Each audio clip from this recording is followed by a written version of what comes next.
Welcome to This Week in Money. I'm Jim Goddard. Today, Ross Clark from chartsandmarkets.com runs down the major markets. Edible Commodities really went for a roller coaster ride. He takes a close look at the Dow, crude, gold, silver, the U.S. and Canadian dollars, and Bitcoin. Publisher of the Leibovit VR newsletters, Mark Leibovit, checks in from Arizona. He talks about what could be good investments following the Russian invasion of Ukraine. He's concerned about food shortages, and he gives us his view on gold and crude. Mark also has a special offer for our listeners.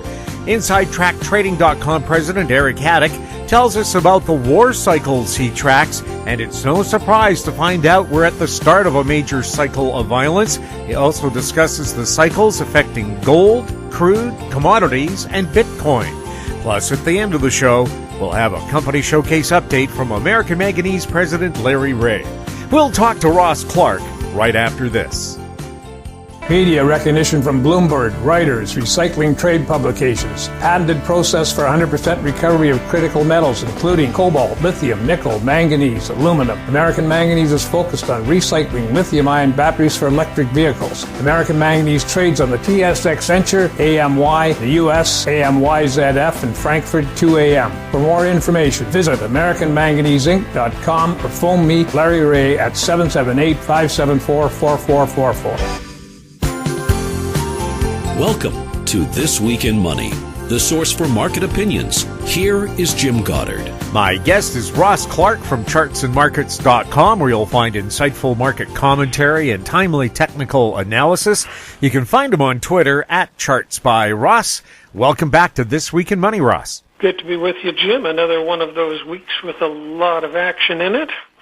Wow. I mean, I've quite a few red number days on the markets, but Friday ended with the markets up again. What's the story there in the stock market? All depends. Okay, so let me see. What was the first lesson they taught me? Buy mystery and sell history.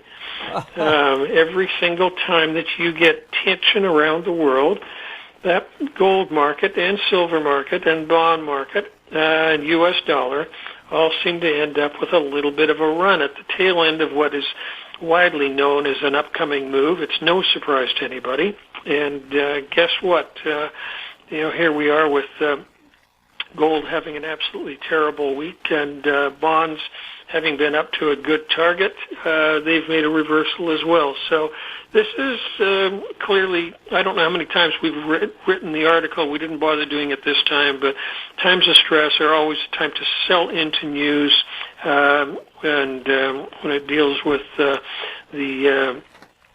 safe havens. And here we are at the tail end of the week. Thursday night on the Dow ETF, the DIA, we got a capitulation signal. Hadn't had a capitulation in the Dow since back in March of 2020, and here we were with one of the best days of the year, although it's a pretty short year so far, but still good upside reversal as far as the indices are concerned, pretty much across the board, and it's what you'd expect to see when the news was all one-sided and we just needed a little bit of a reprieve, and that's what we ended up with. Crude, Brent oil was over $100 a barrel earlier in the week. What's crude doing now? Oh, that was for the nanosecond, you know. Yep. That's as long as it takes to blink your eye, and it's no longer above par. So par 46, I think, was the high trade. And still looking at the 21-day moving average as a key support. That was actually tested early in the week, and then we had a nice bounce from there. And, our upper target for the last year has been 103, so we've come in within spitting distance, the kind of thing that would you'd win if you were playing hand grenades with that kind of a shot. But for now, looks as though we're probably ready for a pause in here. Still looking at that 21-day average as the key support, and we'll see how it reacts in the next week or two. We are into that time window, 2 years plus or minus a month of when you would expect a high. The low was back on April the 20th, and so here April of 2020, I should say. And so we're coming right up into that nice window to be looking for some kind of a distribution pattern. And so far, it's not turning into one of those exhaustion styles on the upside. It's just been more methodical. So still could turn into either an exponential run or this could just roll over. But we'll watch the key support levels as it does that. Other commodities. Bob put out a special this week on the fact that the CRB index was getting to major extremes, and here we were. Soybeans on Thursday and Friday, you've got a 13% range in price. Wheat, 10% move. Corn, 8%. So you're just getting some massive price volatility up in here, coming off, 18 years highs, I believe, as far as wheat is concerned. So there's a lot in there in terms of just emotion. And it's a time to make sure that you're not risking too much. Just take it easy. The gold and silver markets, we've been looking for this rally to last 2 to 4 weeks with a mid-February through mid-May high or mid-March high, and looks as though that's pretty much coming into place quite nicely right now. Currency front, U.S. dollar, Canadian dollar, how are they holding up? U.S. dollar had a really good week up right until the tail end, and that's what you expect with what's going on as far as these various indices are concerned. The Canadian dollar closed off the week at 78.60. Pretty good end of the week, but really overall this market could not show the type of strength you'd want to see during the good times, and so wouldn't be at all surprised that we see the dollar take out the 77.5 support level that we've had since the early part of the year. But I think this one's pretty much ready for a much deeper break than we've seen so far. What's going on the cryptocurrency front? Crypto's moving around with the overall markets. There's no question that they were in need of a little bit of a pull jack. You look at the overall play. We've come from 35,000 at the bottom end. That would be back in January. Good 50% retracement to 45,000, back to 35,000. And as we mentioned last week, probably just into a trading range here. That 35,000 we put in on Thursday is a supporting low. I wouldn't get too excited about Bitcoin in here or Ethereum. I think at this point it's I can find other patterns that are more clearly discerned from a technical perspective. So we'll look for some of those others in the meantime. Ross, thank you so much for the update. Good to be with you, Jim. My guest has been Ross Clark from chartsandmarkets.com. You can find him on Twitter at ChartsByRoss. Coming up, Mark Leibovit, next on This Week in Money. Always consult your investment professional before making any investment decision. Don't miss out. Stay informed. Receive the HowStreet.com weekly recap with thought-provoking podcasts, radio, and articles delivered to your inbox. Sign up for the HowStreet.com weekly recap on our homepage at HowStreet.com. This Week in Money is archived online at TalkDigitalNetwork.com. Welcome back. My guest is Mark Leibovit, editor and publisher of the Leibovit VR newsletters, also known as VRTrader.com. Welcome back to the show, Mark. Glad to be back, Jim. Thank you for having me. Mark, before we get into the show, can you maybe just inform our listeners a bit about VR Trader? Yeah, and I also want to say that up front that I'm not a financial advisor, and I'm not registered as a financial advisor, but it is an educational piece. It's VRTrader.com. Been only publishing for about 40 years, technically oriented. Use a lot of contrary opinion, a lot of cyclical analysis, and I consider myself a survivor, having been doing it for so many decades and still out there and having a lot of fun doing it as well. But basically a technical letter, and we cover all the markets, all major markets. If you go to VRTrader.com, you can see the various products which range from metals, resources, to cannabis, to the overall market, to market timing, and so forth. We do have a special for those interested, still offering 50% off when you go to vrtrader.com and you enter promo code 2021 half off, just as it sounds, 2021 HALFOFF, and you get a 50% discount on any of the newsletters for any time frame you specify. Thank you for mentioning it. Mark, the Russian invasion of Ukraine, what kind of investment opportunities does that bring up for us? Well, it certainly helps some of the defense stocks like Lockheed Martin, which took off. And obviously it affected the market short term, but we've been a bit bearish anyway, thinking we were going to have a correction. We're in the cyclical time frame. I've talked about it since the beginning of the year. Anything from the Groundhog Day, February 2nd, all the way into mid-March, you tend to have a potential risk of a low pullback. I guess the most recent classic example was the March low back in 2020 tied to the COVID event. But this is just a sort of a dangerous time of the year. And we have, a lot of other variables out there, including the Fed potential rate hike and so forth, a lot of geocosmic-ish potential issues out there. But it's funny, we always talk about what outlier issue might suddenly raise its ugly head. We joke about geocosmic stuff, a super volcano going off or any volcano going off, asteroids, solar flares, which are all risks to the planet and so forth. But, just looking at the Earth, I don't think, we were speculating. Remember, we were talking about, what could it be besides the Federal Reserve? Could it be Taiwan? Could it be Israel, Iran? Is there something else going on out there that we could speculate about? And nobody was even thinking or speculating that it could be Russia, Iran, Ukraine, which came out of. So I feel those who are familiar with the situation know that it was brewing for a while, and Putin had been upset about nuclear weapons being so close to his borders, and he had complained and warned about it for years. So everybody pretty much ignored it, nor did he decide to take some action. But bottom line is, outlier events do pop up, things that you least expect. But it's funny when you study the markets, as I have so for many decades, and you're saying, gee, I think it's going to go down, but you don't know why. And it's like the market knows something is coming, so to speak, and sure enough, it happens.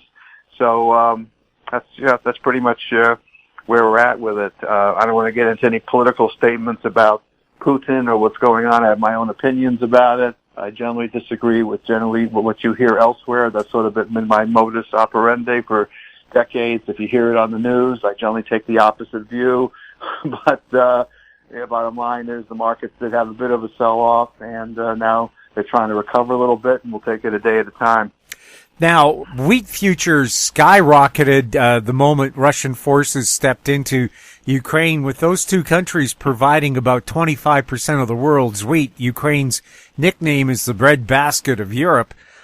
What's that going to do to food prices for us here in North America? Well, the truth is they had a big run-up before this run-up. In fact, we actually took profits a couple of days ago in soybeans, wheat, and so forth on the commodity charts because they had run up so much.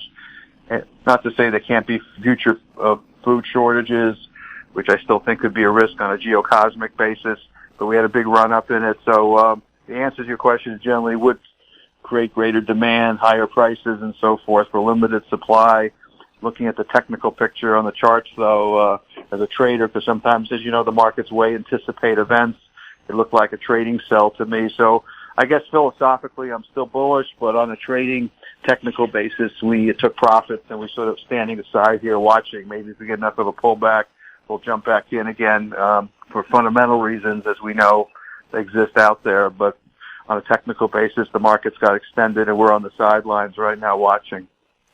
Now, is gold still a safe bet right now? It jumped over $2,000 and then had a $200 drop. Right, we sold our gold too. We got out. We took profits in our ETF positions in a bunch of stocks for the day before yesterday on our trading service. The big service, I guess we're holding some gold for the gold bugs out there who just never think it could ever go down. But for our trading stuff, we exited the gold and got way extended. There's also a cyclical variable here. You tend to get a rally into the mid to end of February in gold, and then you'd have a sharp sell-off in March, possibly April. So we may be a buyer again on this pullback, but we have time here. This could last more than just a day or two. It could last for a couple weeks or more. And I think the gold bugs are pretty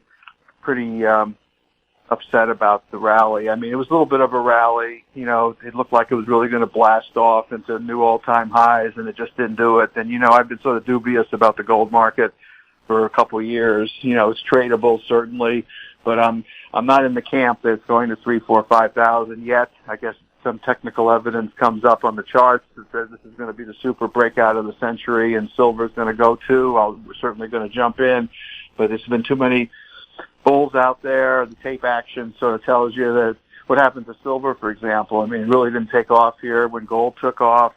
Some of the shares sort of underperformed a little bit. They're still many are well up their highs. And the whole other factor that we've talked about, nobody really wants to discuss, is the manipulation of the gold market. There's a famous group I've referred to several times, GATA, GATA.org. They've been doing 20 years of research. You can read all their research reports. I've been a big follower of theirs and talking about the manipulation of the gold market. Actually, they call it the suppression of the gold market. And this, government intervention and manipulation in the gold market. It's not to the government's interest to have gold take off to $3,000, $4,000 an ounce. It discredits the currency, discredits the financial structure, or the financial plans and so forth. So, maybe one day that'll change. Maybe they'll take that off, and gold could freely trade higher, which it probably should have been higher already, just on an inflationary basis.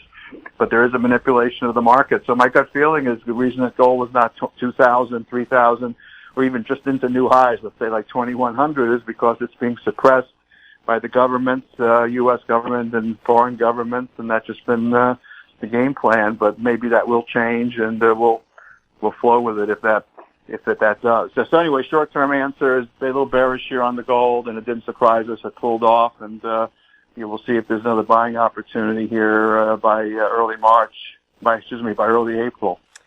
Energy. Russia is a major supplier of oil and natural gas to Europe. I don't think they want to cut off those supplies, but they are the major money maker for Russia. And if you want to hurt their economy for invading Ukraine, wouldn't that be the natural thing to do? And of course, what would that do to the price per barrel? Well, we also sold the crude oil on the same basis that we sold the gold. Technically overdone, looked like a trading top came in. We had a huge move here. I mean, crude oil getting toward that $100 level, and I'm a big bull long term, but it sure looked like a top to me here short term. And what's the expression? Buy the rumors, sell the news. All the good news is out that this crude and other I guess natural gas should explode because of the conflict in Ukraine, and that to me sort of smelled of a trading top, because the markets again do anticipate things. They've been moving up. You just wonder if the market sort of sensed or knew that something like this was coming with regard to military action. There's no secrets in the market. Everything is priced in there, and if somebody or groups knew for a long time there's going to be something developing here with Putin or with the crude oil market, they would have acted, and that would have driven prices up well ahead of the actual news. So, I'm in the old conspiracy theory group there, Jim. I've seen this for too many decades. Markets know stuff we don't know. You see it in the price action, and it's been moving up, and suddenly you get a story like Ukraine. So to me, that sort of said, hey, this might be a trading top or even a bigger top. So let's just see how it plays out. And right now, we actually sold the oil, so we're on the sidelines watching. Mark, I don't know if it was you. I know one of my guests said they wouldn't be surprised if Putin had shorted his own stock market, knowing what would happen if he invaded Ukraine. I said that. You did. There you go. These are savvy people. You know what I mean? He made money. I suppose this gold went up here a little bit short term, because I know he's been a big buyer of gold. So maybe that's the reason I should probably be more bullish on gold, because he's been accumulating it for a long time. So ultimately, I guess he feels it's going to go higher. But yeah, absolutely. Why not? We heard stories, some confirmed, some unconfirmed, after the 9/11 incident, that certain parties were short the market, knowing that the World Trade Center was going to be attacked, and they made money when the market collapsed. So the word got out that something was coming. So, the markets are pretty savvy, and they have there's pretty good connections there, and I'm sure someone as smart as Putin, either the word got out, I'm not saying he did it personally, but those around him, they, could very likely have benefited handsomely as the stock market crashed here the last few days. So I'm not that naive to believe that this is an honest business. Supply chain problems continue, empty store shelves, and shortages of things, of standard auto parts. I needed a new light bulb for my car. Back in August, they said they'd call me when the right one came in. They put in a substandard thing that it works, but it's not great. Well, it's not August anymore, and they still haven't called me to say the replacement's in. Our friend Tim Cycles Van Wood saying he's having problems getting just ordinary parts for his pickup truck in Alabama. Are these supply chain problems going to become worse if there's a continued conflict? Oh my goodness. I can't predict whether they're going to get worse or not. I mean, a lot of it is created as well, like with the truckers strike, and now they're talking about one here in the U.S., or trucker convoy and so forth. So a lot of things that are created. Anything could happen here. I'm still looking for a lot of volatility in the markets this year, and I wouldn't be surprised if it does continue and maybe even get worse. It wouldn't surprise me at all. A lot of people are calling for it to end, and they may not end so fast. So you got to sort of watch the markets. I mean, the markets since January, we talked about the January effect, how it gave us warning that this could be a down year in the markets. The markets sensed something negative coming, and sure enough, we just saw it with Ukraine, and we've had the supply chain problem before now. I'm not looking for a great year this year. I mean, there could be more problems, more outlier events at some point, I suppose, as we get closer to the midterm elections. The powers that be may want to rally the market at that point, and we'll see how low the market goes first, and we'll just have to make a judgment call. But to answer your question, I wouldn't be surprised to see more outlier events, including the supply problem, continue, despite the comments that we're getting that it's about to be solved or go away. So I'm a little nervous during 2022. I don't think this is going to be a great year for investors. Now, the Fed keeps talking about hiking interest rates because of high inflation, but no sign of them actually pulling the trigger. And if the economy gets wobbly, can they hike rates? They can do anything they want to do. They manipulate the markets. They got the plunge protection team. They play with the bond market. They buy and sell ETFs and futures. They do a lot of stuff that's not publicly talked about. It's interesting that, the bond market has declined in anticipation of higher rates that have not actually been implemented by the Fed at all. Maybe Ukraine or other outlier events may cause them to temper their enthusiasm. Instead of raising rates dramatically, maybe they'll raise rates only slightly. I had the view, we talked about this several weeks ago, that, I'm dubious about the whole interest rate scenario altogether. I actually stuck my neck out and said we'd be surprised to see negative interest rates this year in the U.S. despite all the talk about higher rates. Just didn't make any sense. I mean, they've been talking about raising rates since the 2008-9 debacle, financial crisis, and we've gone through all these years of basically very low rates, and suddenly it's going to change now. I'm scratching my head. I don't know if it's going to happen. Maybe they'll go up a little bit and come back down again, or maybe they'll change their mind, or maybe there'll be another outlier event. Maybe somebody will set off another major conflict somewhere and jeopardizes the U.S. There's been talk about, retribution against those who are, against Putin and his move in Ukraine and the potential risk of perhaps a cyber attack or something else against us. Imagine if a cyber attack is launched against the United States or the Western world and shuts down the Internet. You think they're going to raise interest rates in that type of environment? You won't even be able to turn on the television or use your Internet if that happened. They shut down communications everywhere. So, there's a lot of political, geopolitical, geocosmic, all kinds of risks out there this year. So as far as your interest rate question is concerned, I'm not so excited about the higher interest rate scenario at all. We'll see how it plays out. With the possibility of a cyber attack, is it a good idea to keep some cash around the house? Absolutely. Cash, some gold coins, I guess. You better start storing. I've been writing about this for a while. Store extra food.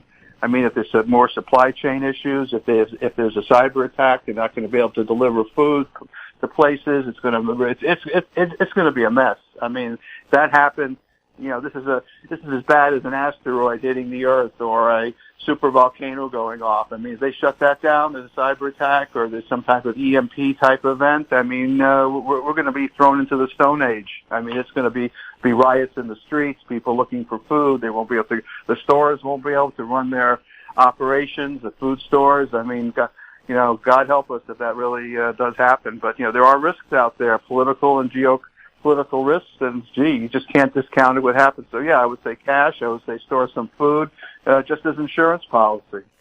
Well, and how long a crisis like that can last. Britain still had ration cards 10 years after the war. How you like that? Anything can happen. I mean, we're just not prepared for stuff like this. We just sit so comfortably that everything is so hunky-dory and happy and working perfectly. And then, look what happened to you guys up in Vancouver where there's a giant weather change and highways are washed out and you can't get milk and eggs in the store. And I mean, just think that that's a weather event, of course, but I'm just saying that things that we least expect can happen. And you have to sort of be a little paranoid. You got to prepare yourself a little bit for that. That's why people have life insurance and auto insurance and health insurance to prepare for the unexpected. And I think you always have to do that. Just prepare for something that may be very unlikely, but if it happens, it could cost you your life. And haven't the Russians been rumored for years to be attempting or actually manipulating the weather? Oh, the U.S. government's been accused of that, and a lot of the government agency stuff going on. I haven't done my homework on that, Jim, but yeah, I believe that could be the case. Sure. I think it was HARP, the High Altitude Research Project, that might have been connected to trying to manipulate weather. Well, they've been playing with or attempting to play with weather for decades, so that's a whole other variable. Sure. I mean, we find out that a lot of the bad weather events were caused by, military or other secret experiments. That would be even more frustrating, that they'd actually pulled that on us. But there's so much secret activity going on at the government level, including the secret space program and other things that are happening. I wouldn't put it past them. Mm-hmm. Now, if interest rates don't go up, does that mean they're just accepting inflation to run at this rate and go with the old adage, the best cure for high prices is high prices? I don't know how to really address that. Raising rates doesn't necessarily stop inflation. I mean, it's just one piece of the puzzle. I mean, we're assuming that you raise rates and supply shortages don't occur or climate changes don't occur where you can't get your food and prices go up. I mean, it's a very narrow view of the world that a jump in interest rates is going to cure all these problems. And you almost have to laugh at it when you think about it. Why should that change any of the events that are going on the planet right now? We cover all kinds of events that are happening, an uptick in rates. Why is that going to cure this situation? It's ludicrous. So, that's why I've been advocating for years. I'm not the only one out there. The Federal Reserve should be abolished. I mean, they ruined the U.S. dollar. They don't know what they're doing. They come in after the fact. They make mistakes. The operators are like a New York City taxi cab driver where they slam on the brakes or hit the accelerator, then they slam on the brakes again. I mean, these guys really don't know what they're doing. They were behind the curve on the current inflation spike. But even if they had raised rates early, would that have changed supply problems? Would that have changed Ukraine? Would that have changed anything? Of course not. So, hate to use the word idiots, but that's what they are. Well, the whole propaganda thing behind the Fed was, hey, if we have a central bank in the U.S., we'll put an end to depressions and recessions. And Bob Hoy has pointed out, since the Fed was created, there have been at least 18 recessions or depressions. Correct. And they keep doing the same thing over and over again, expecting it to have different results. I mean, we've been brainwashed to believe we need the Federal Reserve. I mean, the truth of the matter is, look what just happened with the interest rate market. Just talk on their part, even though they did nothing, drove interest rates higher, and they did nothing. That's called jawboning, I guess. But they're not serving any purpose out there except that they've created themselves and held out that we're the bastion of strength and security and financing for the world and the country, and they've proven themselves to have been wrong more than right and caused, as you just said, more damage than if nothing had been done. The free markets really make the decision. That's really what it comes down to. That's why you need free markets. Free markets decide the prices of stock, interest rates, commodities. Mark, do you believe free markets are the solution to our economic problems? Just let the natural forces play out? I do. I mean, I suppose there's some, one could argue that some limitations need to be imposed, some overriding authority. Things get super out of hand. I mean, that's why people create government to control, to protect themselves, against foreign invasion and safety and police actions and stuff to help protect people and so forth. But, the more the government gets involved in anything, the more it's screwed up. And, I really am a believer of free markets. I think it's worked for thousands of years. You go back to the copper traders in the ancient world, in the Sinai Desert, all the way to the copper traders that are trading today on the sophisticated electronic exchanges. I mean, it's all markets that move things, move civilization. I mean, bringing in the whole thing about history, and you're more of an expert on that. I mean, all the changes in history were because of economics. All the wars seem to be economic related. But I think free markets are really the key and have been, and any time government authorities impose on the free markets, look what happened to the Soviet Union. It collapsed their economy, so you need to have free markets, and I'm a big proponent of that. So the more we try to restrict it, the more problems we're going to have. And, the people out there who are calling for socialism and control of everything are going to blow us up, as we've seen examples over the decades in other countries. They don't seem to understand history or study history and know that ultimately it's, free capital that moves nations and moves the economy over the centuries. So, the answer is yes. Mark, any final thoughts here on today's show? Yeah, I would caution everybody. Again, I don't think there's going to be a lot of volatility this year. We've seen the markets move all over the place. I think they're going to go lower. We had a lot of volatility. We had a big, mini crash that we just experienced tied to the Ukraine event. So it was obviously anticipated by the markets. But I don't think we're out of the woods by any stretch. And if I was an investor, I would, if you're looking to buy stocks, it's always not a bad idea to dollar cost average, because no one can pick the bottom. But I think this is a time to be a bit cautious. And I don't think the big sell-off has ended. So I'd be a little bit careful. But there will be a trading opportunity here. And if you want to check with VR Trader, we'll do our best to help you time that. Mark, thank you so much for being on This Week in Money. Anytime. Thanks for having me, Jim. My guest has been Mark Leibovit, editor and publisher of the Leibovit VR newsletters, also known as VRTrader.com. He was speaking to us from Arizona. Coming up, Eric Hadik, next on This Week in Money. Media recognition from Bloomberg, Reuters, recycling trade publications, patented process for 100% recovery of critical metals, including cobalt, lithium, nickel, manganese, aluminum. American Manganese is focused on recycling lithium-ion batteries for electric vehicles. American Manganese trades on the TSX Venture, AMY, the US, AMYZF, and Frankfurt 2AM. For more information, visit AmericanManganeseInc.com or phone me, Larry Ray, at 778-574-4444. This Week in Money is archived online at talkdigitalnetwork.com. Welcome back. My guest is Eric Hadik, CEO and president of InsideTrackTrading.com. He's speaking to us from Central California. Welcome back to This Week in Money. Oh, well, thanks for having me back, Jim. Well, with the invasion of Ukraine by Russia, we've talked about war cycles in the past since early 2018, and every time I asked you about them, you always said wait until 2021 for the war cycles to begin, and they would last into 2025. Why did you pinpoint late 2021 for those cycles to kick in, and what does it mean for the coming years? Well, as I discussed in those previous interactions we had, one of the primary things, kind of the foundation for that expectation, was a very unique and uncanny 80-year cycle that I have seen around the globe, but that really is linked to war, both in the United States in its recent history, but flowing back through in Europe and across Europe, back at least to the early 1300s. And I've documented and discussed this many times in my newsletter, but just to give a quick Cliff Notes version of that cycle, if you go back to 1301, 1302, it really was the beginning of the Ottoman Empire and the Byzantine raids and the Battle of, I think it's pronounced Bathius. And it was really, like I said, the start of a 600-year empire.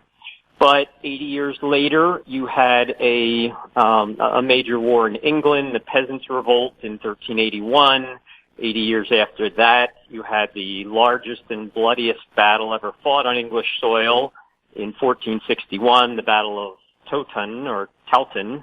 I can read these, but I may not always pronounce them perfectly. 80 years after that. I was going to say, Eric, they were speaking Old English back then anyway. So not everyone understood it anyway. And they wouldn't have understood us. Yeah. So, but then 80 years after that, 1541, you had what was known as the Siege of Buda, and really the significance of that was the western extreme of the Ottoman Empire when it expanded to Hungary, led to another 2 80-year cycles of control over Hungary, and that was the western extreme of that empire. So in a way, at least from a landmass perspective, it was the pinnacle of that empire. But exactly 80 years later, 1621, you had the final phase of the Dutch Revolt, which was actually an 80-year war. And it marked the beginning of the end of the religious wars throughout Europe, so it was a very significant one as well. And 80 years after that, the War of Spanish Succession in 1701.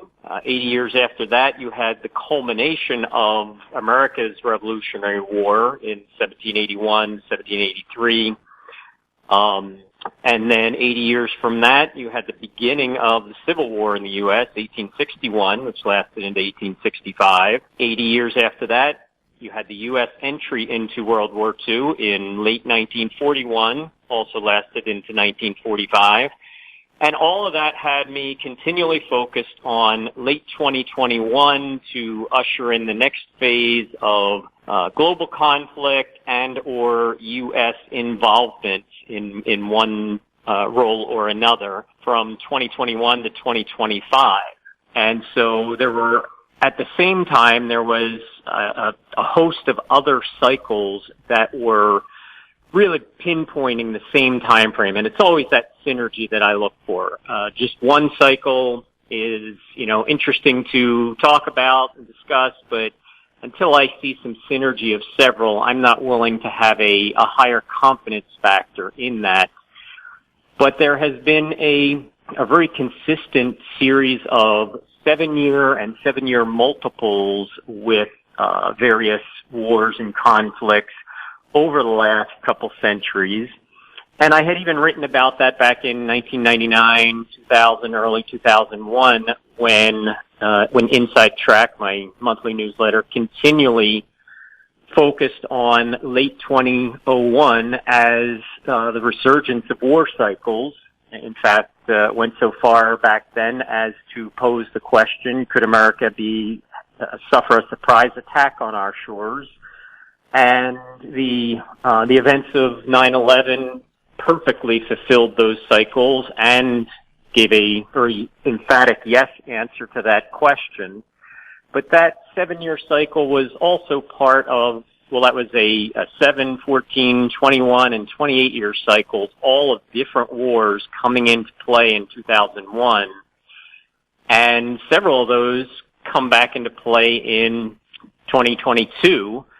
And in fact, if you look at just the 21-year cycle, which we're 21 years from 2001, that cycle going back, you had 2001, which was really the trigger for our U.S. involvement in Iraq and Afghanistan.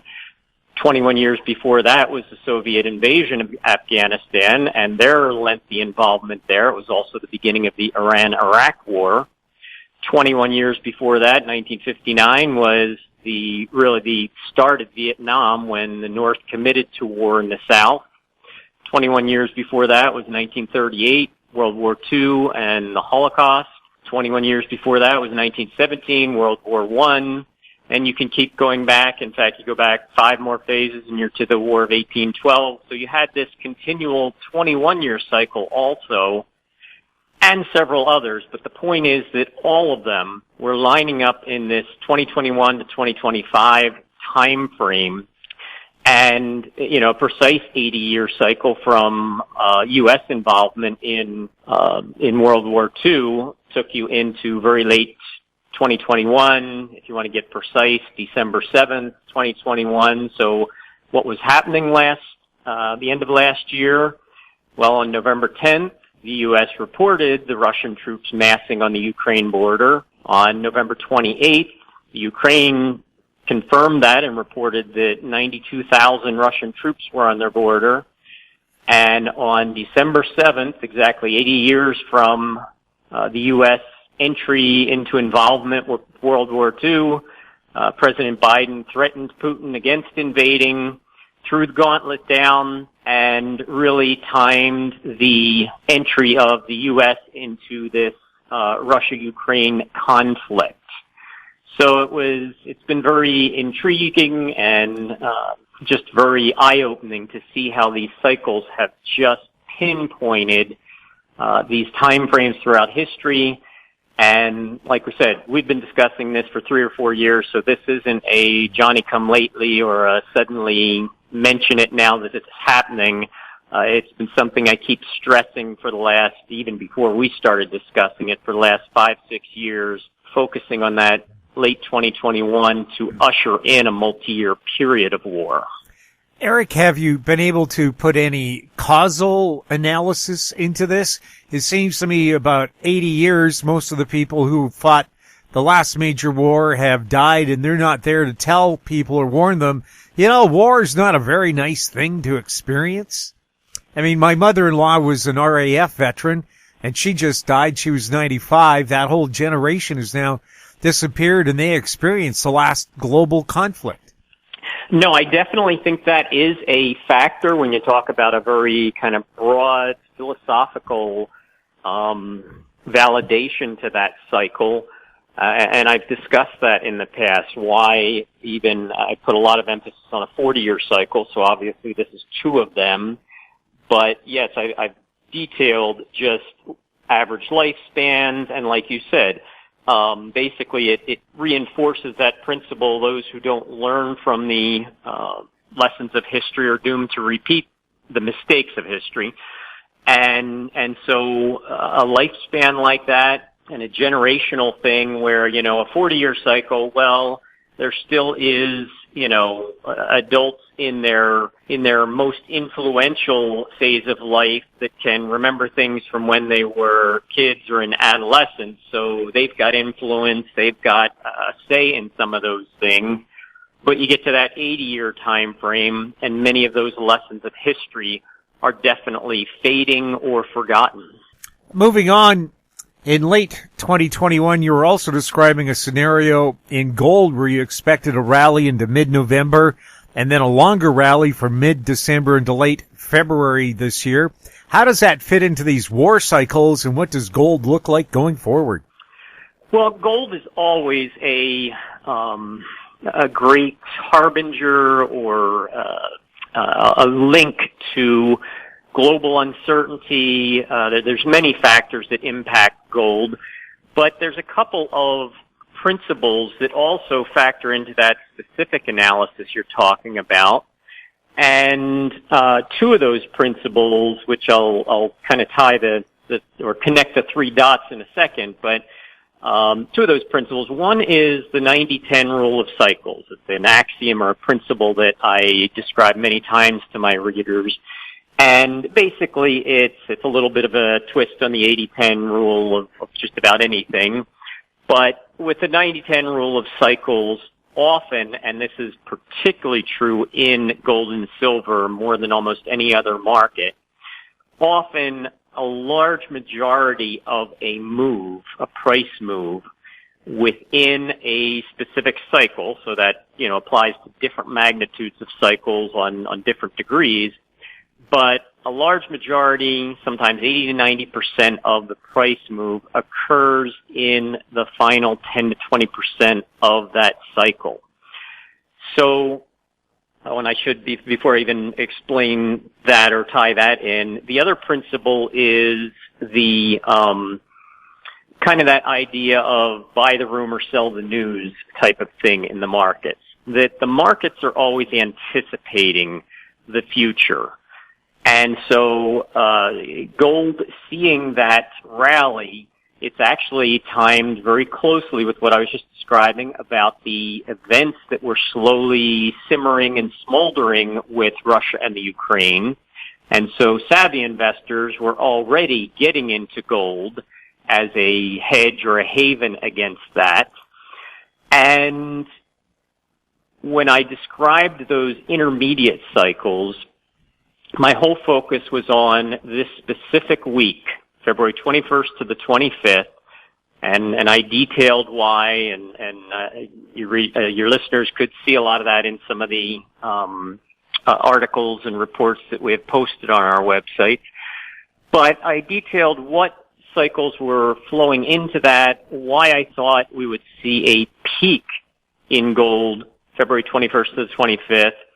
My target at the time, and gold had spiked down to 1680 early last year, and then spiked down to 1760, and on a subsequent pullback. And my primary target for this move from mid-December into late February was to see gold get up to 1920 and spike above it. And so there was time and price coming together then. And as I explained in recent weeks, I thought that we could see the majority of the move leading into February 22nd, 23rd, 24th, which is right where we find ourselves now. And sure enough, gold was building up, and then just now as Russia announces and starts to implement the invasion, gold surges up to 1975, and right in these specific cycles when an initial top is most likely. And what you often get is, like I said, the savvy investors, they've already been anticipating things like this. They've been building up a position in gold.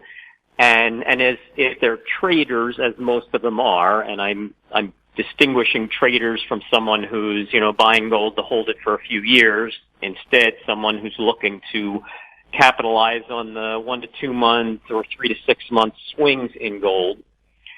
These traders are building up that position, and when the event actually takes place, and that's where you get that kind of sell the news or sell the fact part of the axiom of buy the rumor, sell the news, or I put it, buy the anticipation, sell the realization. It's the time for gold to peak. And so these cycles in gold were perfectly validating or reinforcing or corroborating what was already being suspected and anticipated with Russia and the Ukraine. And so that's the time when you've got your Johnny-come-lately traders who wake up in the morning, hear about the invasion, and they say, oh my gosh, I have to buy gold, You can pretty much assure yourself that's going to be a top.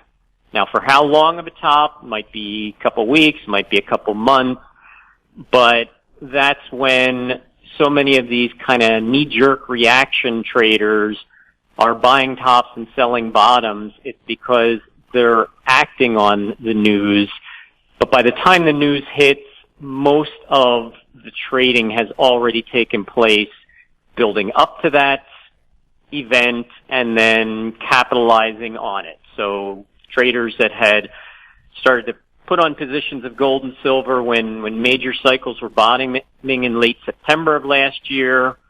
They're starting to scale off some of these positions, so I wouldn't be surprised to see today's peak up above 1970 to hold for some time in gold. And at the same time, silver, its upside target was 25.50 to 25.72. It just spiked up to 25.67.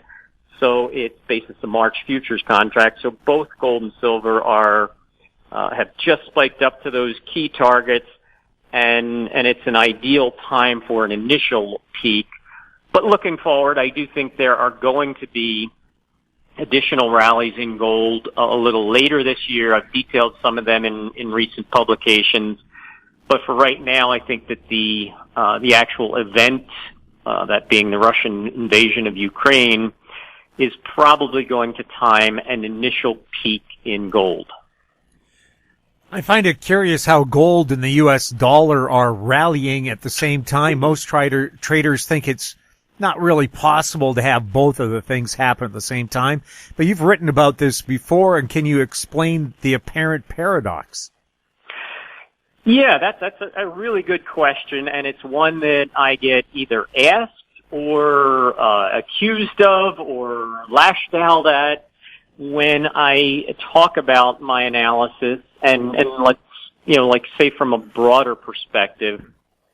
Early last year, I was talking about how the dollar had major cycles bottoming in the first quarter of 2021, and I thought that the dollar would begin a 1 to 2 year, maybe even a little bit longer bull market. And then in separate analysis, I was also describing how gold had set a very significant bottom in March of 2021, and that was kind of the fulfillment of the sell-off that I had expected from late 2020.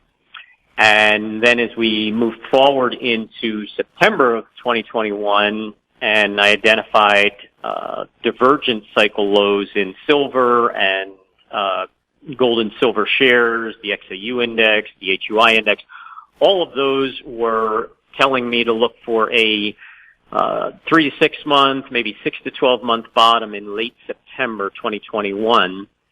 And at the same time, gold held its previous low, so it was already validating its prior cycle low. And all of those markets were then getting ready to rally from late September into this late February time frame, and then into 2 future cycles that I'm looking at. But there should be significant pullbacks in between each of those peaks. But as I started to describe that analysis for gold to undergo a 6-month surge and then potentially a 9 to 12 month rally, had a lot of readers saying to me, well, how can that be? You're saying that the dollar's going higher and you're saying that gold's going higher. That can't happen. If gold goes up, dollar goes down. If dollar goes up, gold goes down. Well, one of the important distinctions there first is that much of the discussion that I have on the dollar is on the dollar index. So it is based against a basket of currencies.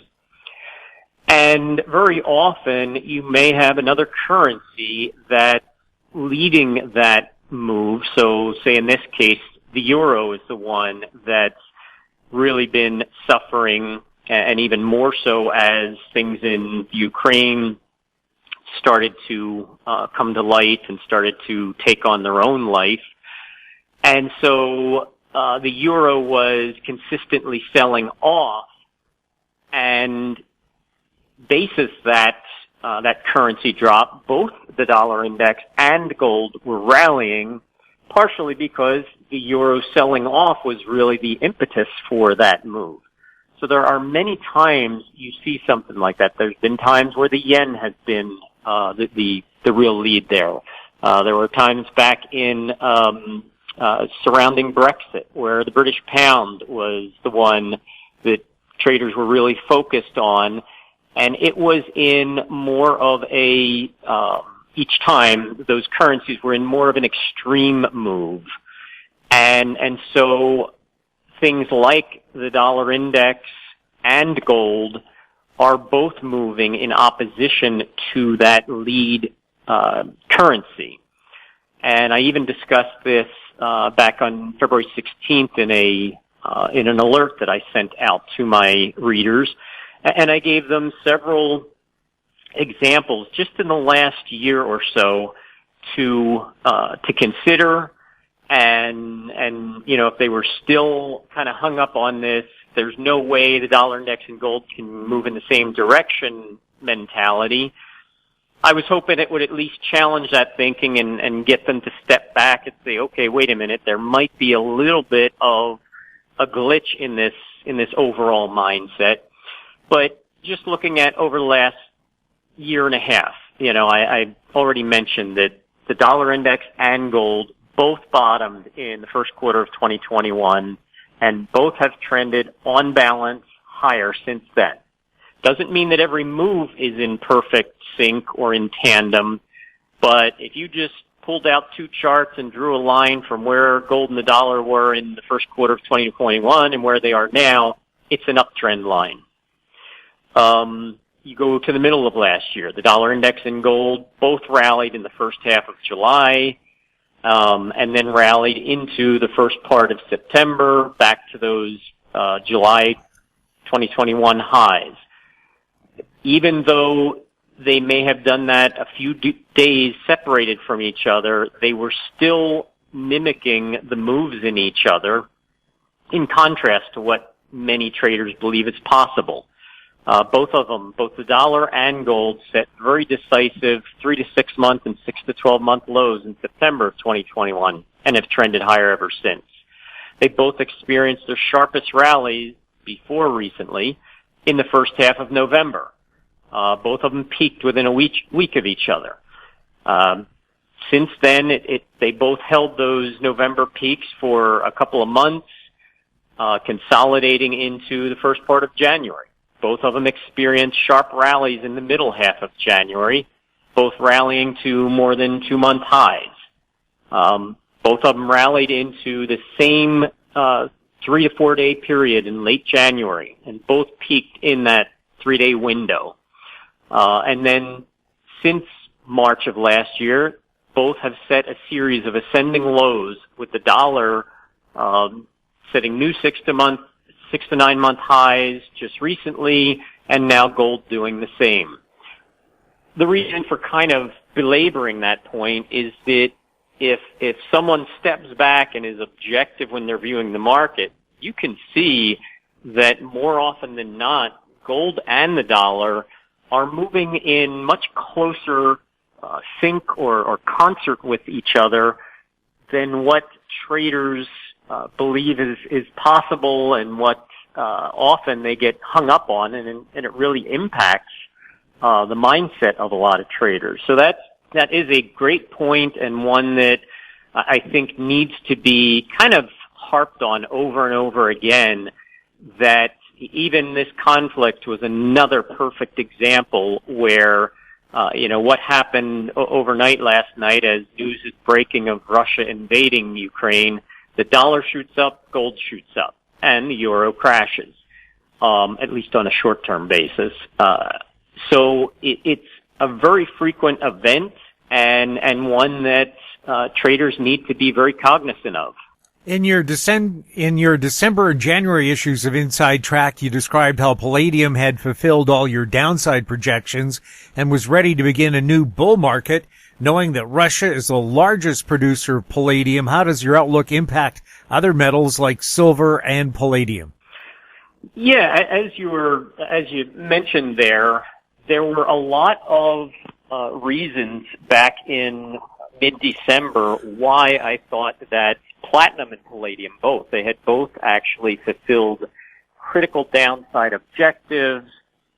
Palladium had, funny enough, completed 2 pretty major declines that were almost exactly the same in magnitude, about $1,400 each one of them. And palladium had dropped back to right around $1,600, which was the level of its previous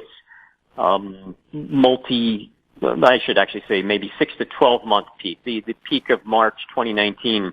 The reason I mention that is there is a key principle in technical analysis of support becoming resistance, resistance becoming support once they are broken. So that 1600 level was a key level in palladium for quite some time as resistance. Then when it finally musters up the strength to break through it and usually accelerates above it, a market will usually come back and test that level, sometimes more than once, and it should hold as very critical support. So that was another thing that palladium was doing back in December, dropping right back down to that 1600 level. And from a wave perspective, it was pulling back to what Elliott wave aficionados would recognize as the fourth wave of lesser degree support. And that's just a fancy way of describing the low that immediately preceded the final rally of the previous uptrend. And so that's a pivotal level of support. So you had all these things come into play in palladium, and that's why I was saying that both platinum and palladium were setting what was probably a major low in December, and that you also had that ongoing sequence and or divergence that is so characteristic of turning points in a lot of markets, but in the metals. I already mentioned it with respect to the late September cycle lows in silver and the mining shares, and at the time, gold only came back down and held its previous low, even as silver and the mining shares spiked to new lows. That's a form of divergence. Well, now you come into mid-December, and gold and silver and mining shares are pulling back, but setting higher lows, even as platinum and palladium are spiking to new multi-month lows and creating a second form of that same sort of divergence that you get at major turning points. And it's kind of the inverse of what I've described in many of our past discussions. When a market's topping and going through a similar divergence like that, I compare it to an old wooden roller coaster where each of the cars in that roller coaster train hit the peak and turn back and turn down at different intervals, but it's not until the last car reaches the summit, crosses the summit, and starts to turn down then the entire train of cars starts to accelerate down. Well, the inverse of that is true at a bottom too. It's not till those last markets in a sector, in this case in the whole precious metals arena, those last metals, platinum and palladium, bottom in December. Now all the metals are free to embark on a much stronger rally, and sure enough, as these war cycles were coming into play, as the rhetoric and the rumblings were intensifying in Russia and Ukraine, palladium was already sensing it and starting to react to it. And that in itself is a validation to what the cycles were already showing. And that's again why I'm such a advocate and adherent to technical and cycle analysis, because technicals and cycles give you that information, those turning points, before the fundamental event ever hits the news. And so now when you get Russia invading Ukraine, palladium shooting up, probably going to be a spike high just like in gold, buy the rumor, sell the news, the fundamentals kick in midway through the cycle or the trend, even though the cycles and the technicals have already identified it. So I do think that palladium and some other markets that are very linked to Russia, I think that you are going to see more upside but on an intermediate or short-term basis, this February 23rd, 24th spike high is probably going to time an initial top of that move. Turning our focus to other commodities, you've been continually calling for a major advance in wheat prices in 2021-22 and projecting a primary surge to $9.50 or higher. And just the other day, wheat prices in Europe hit a 9-year high.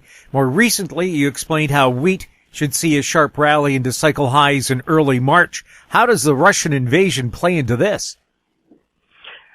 Well, that's another case of both the 90-10 rule of cycles and the buy the rumor, sell the news, although this one might be delayed a little bit as far as a peak taking hold. Yes, for the last year and a half, I've explained why wheat, I thought, you had the major up moves in soybeans and corn in 2020, 2021, and they're still very strong too, and I think going to see more upside. But wheat had its own lagging cycles that were telling me to look for more of a surge in 2021 and then the most significant parts of it in 2022.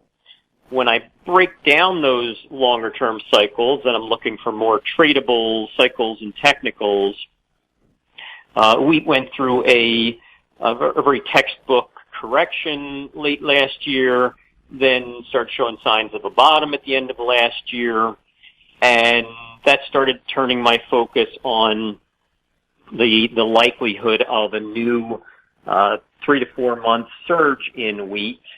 And so at the same time, I'm looking at intermediate cycle highs out in the future, and one of the most consistent cycles that has been impacting wheat is a roughly 15-week cycle, and it on a little bit broader basis, it's also about a 4-month cycle.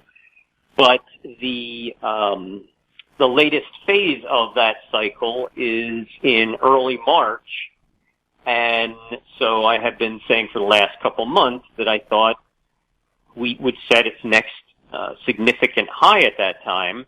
Of course, I had readers asking me, well, wheat's just kind of meandering here down around 8 or the high $7 per bushel. Are you sure you're still expecting a high in early March? And my answer was that, all these cycles, yes, we're still showing that it very surely should be a high, and that meant that wheat had to have a pretty significant surge in the final weeks of that cycle from mid-February into late February, early March. And so sure enough, just like we were talking about with gold, with some of the other metals, and with a host of markets today, all of a sudden, as things were coming to fruition in Ukraine, wheat started to hit higher, and all of a sudden it's up limit today and getting actually very close to that first target of 950. And I've detailed, late last year, I detailed why already the wave structure of wheat was showing that it could go even much higher than that as part of this bull market. So I've got some higher targets, but right now 950 is the initial focus. And of course, wheat is certainly going to be a big concern moving forward, particularly if, I shouldn't even say if, but to what extent the U.S. and the West levy sanctions on Russia, and what Russia decides to do in response to that.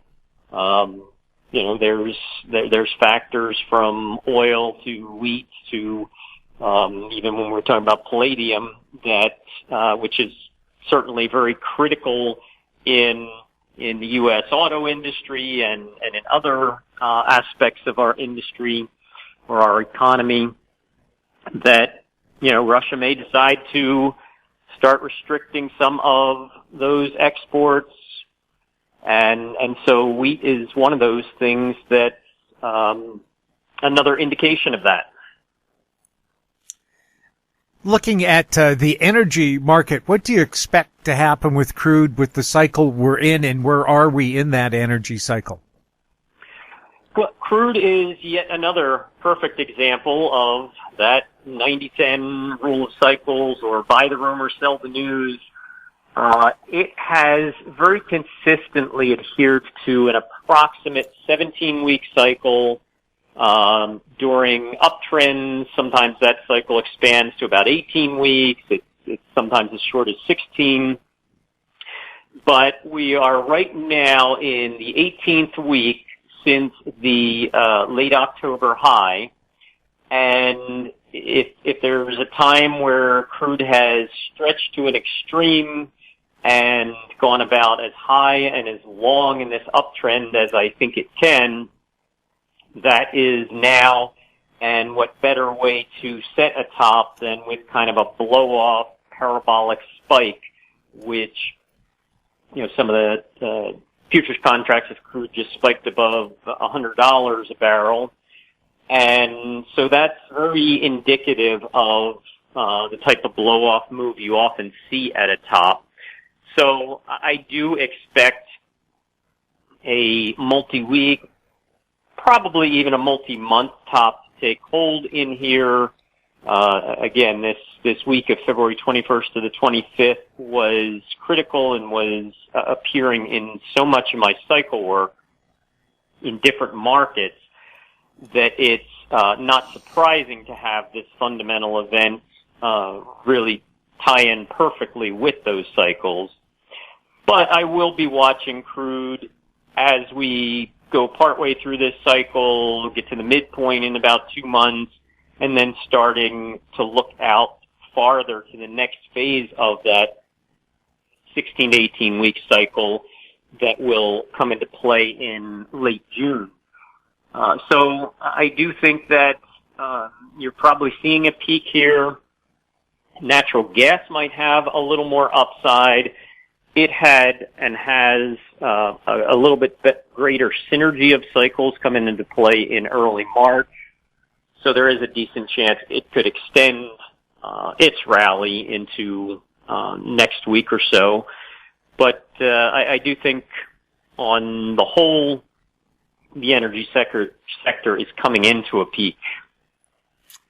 Eric, I think you're one of the very first people I talked to who has noticed that Bitcoin also has a cycle. Can you tell us about that? Well, I have been really focused on a couple key phases of that cycle in Bitcoin, and I don't have all my analysis and information right in front of me, but a couple of the key things that I've been watching are the wave structure in Bitcoin, and why I thought when we were peaking at $67,000 that it would eventually make it back down to about 29 to 30,000, which is that same fourth wave of lesser degree support that I mentioned a couple minutes ago. And it's the low point before that last parabolic rally in Bitcoin. But in order to do that, I described why I thought it would kind of decline in a couple of phases. First down into the 40s, and then down to around 34 to 36,000, and then ultimately down to 29 to 30,000. So from a price standpoint, that still is my objective, and I think that Bitcoin is still in an overall corrective phase. There's actually some very significant or synergistic cycles coming into play in September of this year that I'm just beginning to discuss in my newsletter. But right now, I think that you could be seeing a bit of a recheck of recent lows, and probably the time for an intermediate bottom in Bitcoin, and also linked to the geopolitical events. But like I said, from a price standpoint, And as I will stress to my readers, even though I may set the backdrop and lay the foundation with all the cycle analysis, ultimately trading has to be governed by price action and specific technical indicators so that there are risk points and, very more objective and more specific levels of where and what to do things. And so Bitcoin, my focus is on that $29,000 to $30,000 level, and when it ultimately gets down to there. Eric, before we go, can you tell us a bit about InsideTrackTrading.com? Well, I think that our discussion has really given a good overview of many of the things that are addressed and discussed in our publications. Inside Track is an advisory service, but also try to make it an educational service, not just laying out these cycles or these indicators, but teaching how they are calculated, how they're applied, their strengths and their weaknesses. It's probably more important to know the weakness of every indicator and every approach to the markets as it is to know its strengths. And so in our publications, we spend a lot of time and focus on the educational aspect of that too, so that our readers can not only fish, but learn how to fish if they don't already. And so our websites and our publications are focused on both of those objectives, both providing analysis, but also providing the rationale for it, and hoping that traders can learn from it and apply it to their own approach to trading. Eric, thank you so much for being on This Week in Money. Thanks for having me back, Jim. Always a pleasure. My guest has been Eric Hadik, CEO and president of InsideTrackTrading.com. He was speaking to us from Central California. Our conversation took place on February 24th. And that wraps up our show for this week. We'd like to thank our guests, Ross Clark, Mark Leibovit, and Eric Hadik, and thank you for listening. If you have questions for our guests or the show, you can send them to info@howstreet.com. Now, stand by for our company showcase update from American Manganese CEO and President Larry Reaugh. I'm Jim Goddard. We'll be back next week with more This Week in Money. Comments made on This Week in Money are an expression of opinion only and should not be construed in any manner whatsoever as recommendations to buy or sell any financial instrument at any time. Archived online at TalkDigitalNetwork.com. This Week in Money is a production of Howe Street Media Incorporated. Executive producer is Tom Allen. Welcome to Company Showcase, an advertising feature on HowStreet.com. I'm Jim Goddard. I'm speaking with Larry Reaugh, CEO and President of American Manganese. Welcome back to Company Showcase, Larry. Thank you, Jim. Larry, do we have more to tell our listeners about the company? Did you put out some kind of a formal release? Yeah, we put out actually a fairly significant release yesterday. And whereas we'd signed a memorandum of understanding for strategic expansion into Asia's battery recycling market with a company called Zenith Chemical Corporation, and we feel that's a first step in further deals down the road. So we couldn't be happier about that. Zenith Chemical is a company that has been around since 1987. Actually, it had a life before that, but the name change was in 1987. So you're looking at something like 35 years of building. It's a private company, so when you go to their website, it doesn't look like as professional as we're used to seeing, but it doesn't matter. They've got cash flow. They do about 45,000 tons of nickel sulfate ore a year, and they want to upgrade that to cathode material. So they've engaged with us to examine that area, and we're sure that we'll be able to deliver the goods. So no, it's an interesting situation. I mean, it was reported on Bloomberg. It was also reported on a few other big newspapers or publications that you'd think that we'd get a little more traction, but I have to say this: predators are all over the stock. Every time we come out with good news, they're in there selling paper they don't own, batting down the price and trying to make it look terrible. But it's a losing battle for them because it's only going to get better and better and better.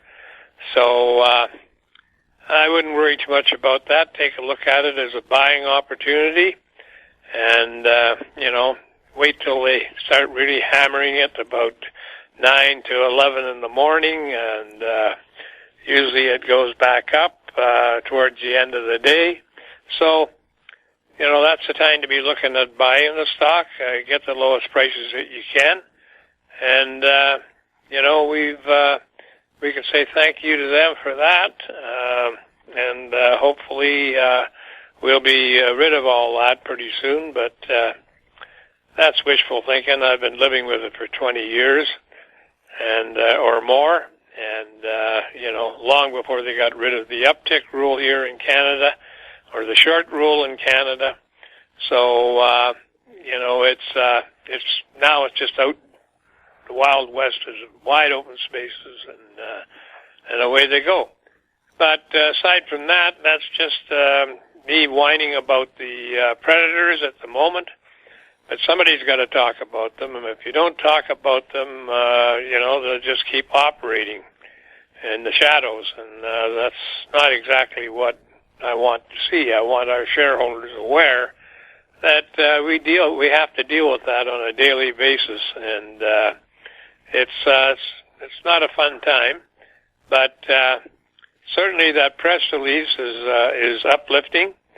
It makes us feel pretty good about the company and our contractor. So we're going to be moving ahead with that. Then you look at the markets today; they're up a day or two, and down for 3 or 4, and it's an uncertain time out there for traders, and it's got a lot of people that have hunkered down and are waiting to see a direction in the market. Today was a good day, and yesterday was a good day in the market, at least towards the end of the day. And so, maybe we're going to start to stabilize in this area, and I think we have, and then you'll start to see some solid gains coming up. Because this is affecting, the Russian-Ukraine war is affecting a lot of things, and I have an attachment there I'd like you to take a look at and just see exactly what Russia supplies to the food chain and to the metal chain and to the fuel chain, and also what the Ukraine supplies. So combined, they're pretty significant when it comes to grains, and certainly in the field of oil and gas, and it's just a strategic move on Putin's part, but it puts throws a lot of uncertainty into the market. Gold reacted to it, and then it ceased to do so today. So but gold always seems to climb a wall of worry, and it's the most shorted commodity or biggest shorted instrument out there in the entire world. And and you think that there's a production of over 3,000 tons a year, and yet it trades like there's 3,000 tons a minute, you know what I mean, or a second, let's put it that way. It trades tremendous amounts of volume, makes a lot of money for the commodity traders up and down, and so it's not just supply and demand like it used to be.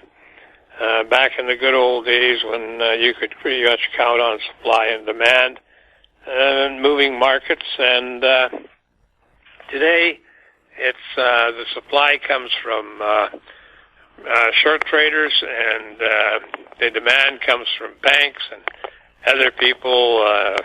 Stability trading of the commodity itself, and so it works its way right through the commodities, into the stocks, into everything. So that's what we're stuck with, and seems to be no real rules out there. And I can remember when the Hunts cornered the silver market, and then when they changed the rules overnight, and they had to cover by selling out their positions. I think it was Bunker Hunt that said he always knew there was an establishment, but he always thought he was part of it. And they bankrupted the Hunt family. So, and they were multi-billionaires, some of the biggest in the world at the time. So, anything can happen in the markets, and rules can be changed overnight. So these are the sorts of conditions that we lived with and have lived with for the last 40 years. So let's just move on to great and better things. We look at this as a very small stepping stone for us, but very immense in the long run. We've got a lot of NDAs out there that they consider time to be on their hands, but that may not last very much longer. So let's just hope that we can cut the kind of deals that the investors have expectations for, and move on. I mean, I couldn't be happier with the results yesterday. We did get hammered, and we did come back, and we came back again today, and and we're getting noticed. We're getting noticed around the world. It's not like we're hiding behind under a lettuce leaf or something like that. We're basically out in front of everybody all the time, trying to anticipate what they want, what they need, and that's a big part of management. Is you got to anticipate what the market wants, not what you want, and but you know what you want, and you know there's a path to get there, but may not be what the market wants to see at the time. We could have moved into the creation of black mass years ago, and been losing money steadily, but the only thing is now that we focused on the hydrometallurgy, and the hydrometallurgy is going to pay off, is starting to pay off. So, Jim, it's looking like it's going to be a great weekend, and I'm hoping that we can move into it, in a very relaxed state, and with the Russian-Ukraine war, and of course now we got China doing flyovers into airspace of Taiwan, and so there's all kinds of things that could happen. They could affect the market, and certainly, it's something we have to be concerned about. Now, just to get back to the Zenith again, they do about 45,000 tonnes of nickel a year, nickel sulfate. And now they want to move into the cathode materials, and so that's what the MOU is all about. So, and they've got a good line of supply, and you can tell by their website that it's not done by advertising on the website. It's more probably personal contacts that they've made over the years. So they're solid, and so. That's about all I can say about all that, Jim. We got to move on to next week. I'm looking forward to that as things start to develop. So I know that Zarko's been really busy with handling all of the phone calls from people that are interested in our process, and he's the best guy to show that off because he's working and living with it, along with Cometco every day. And so, that's kind of been his forte. And interestingly, people wonder about what's money going to do, where's it going to come from, and everything else. Lots of money out there. And it's not that we're not talking to a lot of the bigger players in the business, because we are. And but we're in good shape right now, so we don't have to jump into a market when there's so much uncertainty. And let's wait till a solid market comes up, and that's going to happen this year. So anyway, I wish our investors a great weekend, and I'm going to have a relaxing weekend. I mean, that's what you have to do when you start to get old. You got to start taking the time to rest.